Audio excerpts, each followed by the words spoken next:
This is Tom Clark at Unfurled TV. Nationalism is not racism. I've covered this topic before, but I feel compelled to expose the chicanery that has gone on in regards to this topic.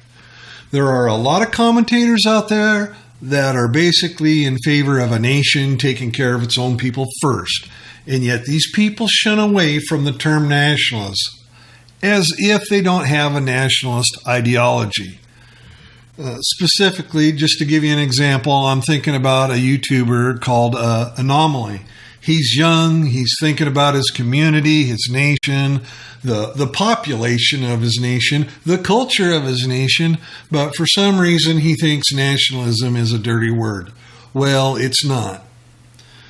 Real quick, I'm going to show you another example of how academia is engaged in lying in order to turn people away from expressing concerns for their own cultures. So we'll be taking a clip from a video published on YouTube, the Think Club channel. This was done about a week ago. The full debate, the full video is on the YouTube TheFIREorg channel, and I'll put the links here on the screen for you to look at. Now, I highly recommend the Think Club. That channel is really good at reviewing and clarifying arguments that people are making in as it applies to evolutionary biology. I think that's the main thrust of that channel. And I would say that channel sees this evolutionary biology as an emerging ideology that helps bridge the gap between liberals and conservatives, very much in the spirit of Jonathan Haidt, for example.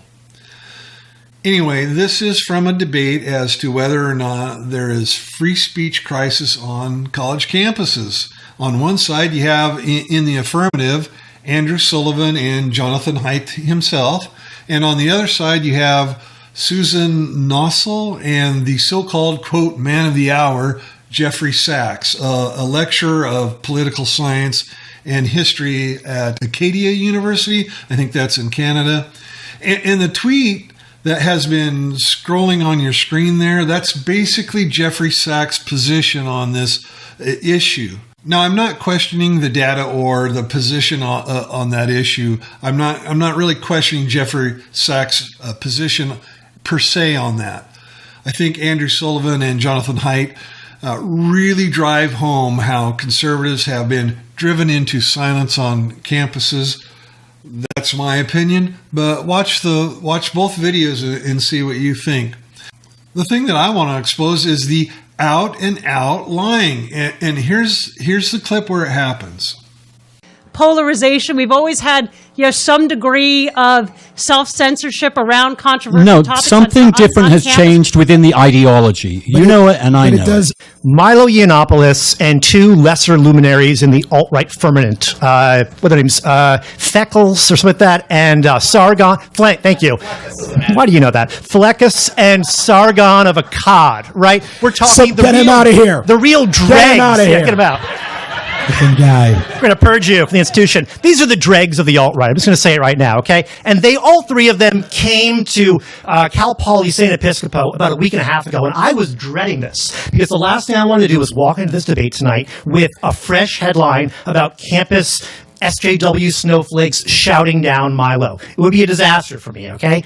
So for those of you who don't know who Sargon is, his real name is Carl Benjamin. He has a YouTube channel that is called Sargon of Akkad, and he often goes by that moniker. Okay, so I don't know. I might have been watching Sargon here for 4 years now, and here is my take on his ideas, just basically. He's an atheist, first of all, so he's kind of critical of religion to begin with, but he's also critical of racism, feminism, socialism, radical Islam, and social justice warrior. And surprise, surprise, not only is he not a member of the alt-right, he's critical of the alt-right. So you would know this about Mr. Benjamin if you spent any time listening to his arguments. But this professor, this Sachs, he has no problem, this academic has no problem slandering Mr.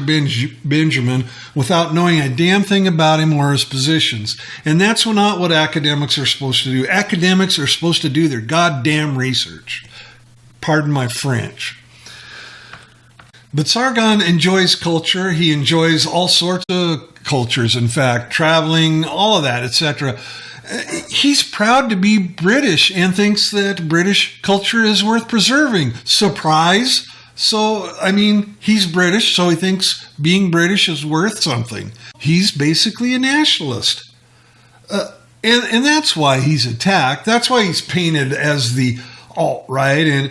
And of course, the alt-right is nothing more than folks that want a white ethno-state or harbor actual racism.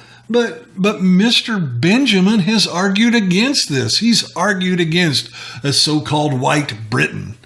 But because the majority in Britain happens to be white, the globalists want to paint him as somebody that wants the white ethno-British state, when in fact he's made the opposite case. But this doesn't matter to globalists and corporatists. They love to smear people that are against open borders, lying media, and lying academics, and everything that tends to stand up for the dignity of the individual.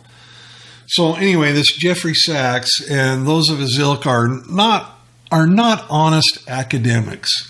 They think it's perfectly okay to not do research or to lie about people. They think it's perfectly okay to paint someone as a racist, a white nationalist, without knowing a damn thing about them. Or worse, knowing that someone is not a racist, but then go ahead and smear them anyway?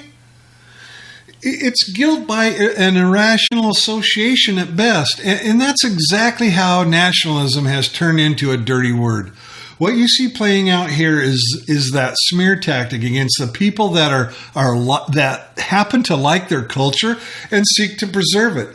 And you see it personified here. The globalists, they twist words, groups, and individuals into something that they just aren't. They do that so you won't even listen to their arguments, to shut down debate. This is how they control the minds of the people, and sadly, so sadly, folks like Anomaly into thinking that nationalism equates to racism. It doesn't. Nationalism simply seeks to preserve your borders and your culture and your economy as well. That's basically it. It doesn't have to have a racial component, and it doesn't have to be an empire. It doesn't have to be aggressive. It just says, here's our borders, and we're defending them. That's all it is. Now, it's just so important to call out people for smearing each other in this way, twisting people's arguments, and all of that nonsense. When we don't recognize what's going on and voicing opposition to these contemptible practices, we're all the worse off for it.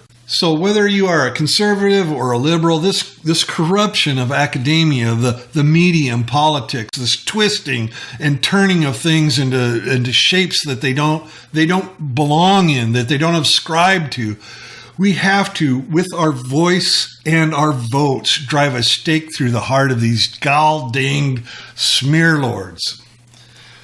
Well, as Egotastic Fun Time likes to say, I had something to say and I've said it. Thank you for thinking.